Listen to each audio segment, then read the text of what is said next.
I feel like one of the big problems is we set a standard and expectation of what was normal that started in 2010, which was probably the best time to buy real estate. It is not 2010, 11, 12, when things were easy and anybody who bought anything, like, put a blindfold on, throw a rock, hit a great deal. Does it work anymore? It doesn't work the way it used to work. No one wants to admit how hard it is and how bad they feel because they can't get this done. And the irony is that now people would give anything to go back to 2013, right? Those problems don't seem that scary anymore. It doesn't seem that bad. Now we're in an era where owning real estate, period, is a win.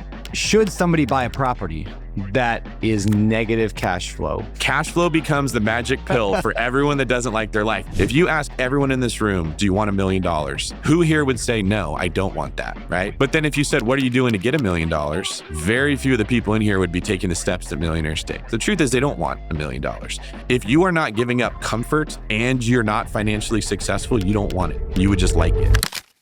It doesn't work the way it used to work, I'll say. Now, of course, there's always an exception. There will be somebody who raised their hand and says, I found a deal that works according to the 2012 rules. That always will be the case. But generally speaking, is anybody in here having a hard time finding properties that cash flow positively when you buy them?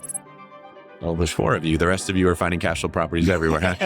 This is so indicative of the fact that no one wants to admit how hard it is and how bad they feel because they can't get this done. There's a lot of reasons why that may be, and we can talk about that. But I feel like one of the big problems is we set a standard and expectation of what was normal that started in 2010, which was probably the best time to buy real estate in my lifetime, or even before my lifetime that I'm aware of. And we thought that was normal. And then because we're human beings, we found negative things to look at. Oh, it's only a 25% cash on cash return, but there's no value add here. Real estate investing so hard, you have to deal with angry tenants. And we found the reasons to poo-poo it. And so much of the content was trying to get people to overcome their hesitancy to do a scary thing. And then real estate became expensive, at least in the markets where I was living, like the coastal markets. And then it was, how do we get you to overcome your fear of investing in another state? So that book was written.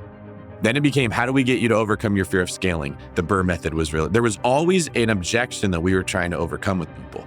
And the irony is that now people would give anything to go back to 2013, right? Those problems don't seem that scary anymore. It doesn't seem that bad. Now we're in an era where owning real estate, period, is a win. It doesn't have to be a deal that cash flows right out the door. I think the solution is that we need to adjust our expectations, frankly, the same way that we needed to in 2014 if we wanted to move forward getting a deal. And there's a lot of resistance to that because the way that it's been presented the last 10 years was not, this is the best time ever, you're crazy if you don't do this. It was normal, just that's objections everyone had. But if you look at the rest of the world, they don't have cash flowing rental properties from the first year that you buy them. Should somebody buy a property that is negative cash flow? How long did it take Jacob in the Bible to get the wife that he wanted? 7 years, 14 7 years. plus another 7, 14 years. Do you think he regretted it when he got her? This may not be the perfect analogy. It's a pretty good one. But the thought would be every woman in here is like, the answer is no, he did not regret that. Yes. You all need to do it. The right deal, yes, you can buy that doesn't cash flow. Also, the right circumstance in life. There may be someone who doesn't have 14 years to wait to be able to get married for someone. We've preached for so long, make sure that it cash flows, because the way that people lost properties to foreclosure before 2009 or 8 was because they did not look to see what cash flow was. They did not understand that concept. It was pure speculation. It was like a stock. You buy a brand new home, you sell it a year later and you make $100,000. Everyone's doing it. Then they lost their homes. And when we asked like, well, how did you make sure you're going to pay the mortgage? They looked at us like we had a hole in our head. Like, what does that mean? What is cash flow? What are you talking about?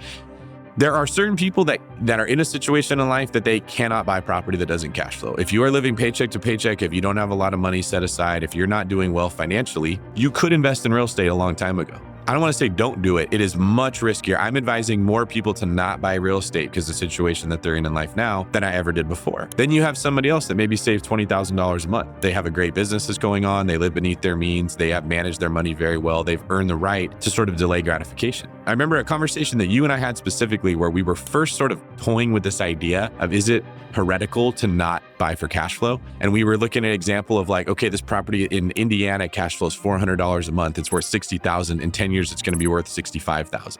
And then a property in Malibu that you could buy for $8 million on the beach, but you're going to lose $5,000 a month. If you go fast forward 5 years, that $8 million property is probably going to be like $13 million property. You're talking about a $5 million gain to lose $300,000 over that same period of time. You can't lose with the Malibu property, but during that interim, you need to have a lot of capital to survive. And I sort of realized there is a pattern in general with real estate where the properties that are going to appreciate the most, that end up being the safer bet, will not have immediate gratification of cash flow that people want. And part of why that's such a hard concept for people to grab a hold of is they believe the purpose of real estate investing is to build cash flow to quit a job, to build cash flow to buy a car, to build cash flow to get a girlfriend.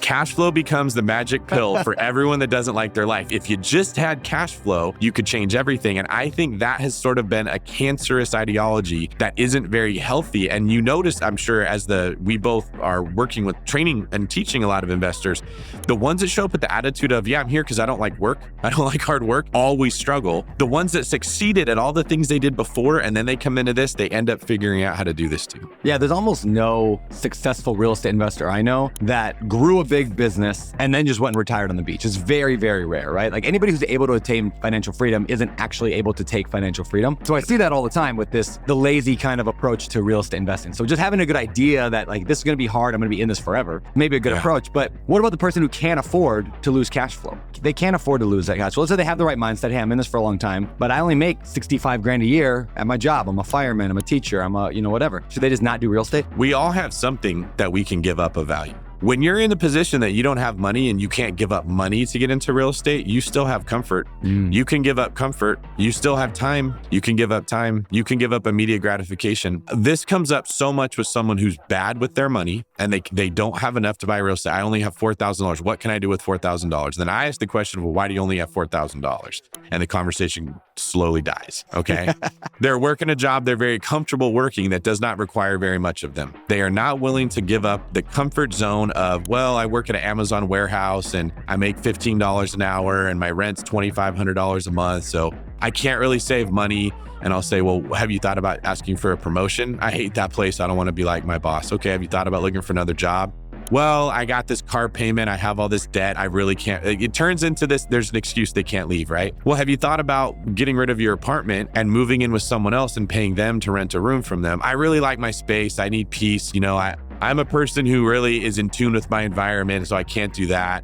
Or, they want $1,000 for a room. Well, have you thought about offering to clean their house, do their laundry, cook their food, go shopping for them, and then you can live for free? Man, I really want to live life on my terms. I'm like, but you just told me you only have $4,000. You haven't earned the right to live life on your terms, right? You can always give up comfort. And I think comfort is incredibly expensive. And everyone just got uncomfortable when I said that because all these ideas popped in our head of things that we are doing that are costing us the future that we want to have. And then it reveals a condition of your heart. The very first blog post I ever wrote for Bigger Pockets was about the difference between wanting something and liking something. If you ask everyone in this room, do you want $1 million? Who here would say, no, I don't want that, right? But then if you said, what are you doing to get $1 million? Very few of the people in here would be taking the steps that millionaires take. The truth is they don't want $1 million.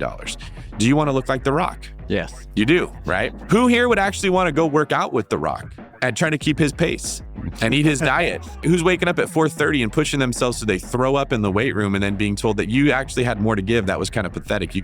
We don't want to look like The Rock.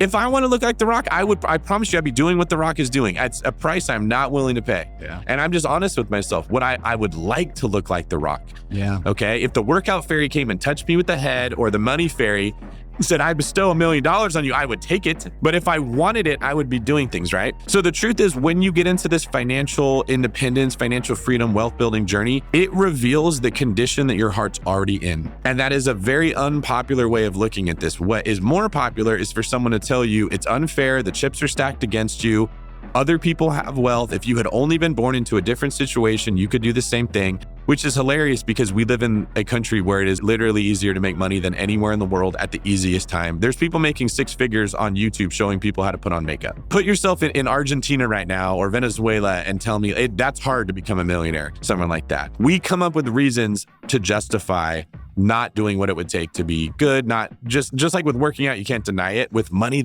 you can make excuses for why it doesn't happen. So if you are not giving up comfort and you're not financially successful, you don't want it. You would just like it.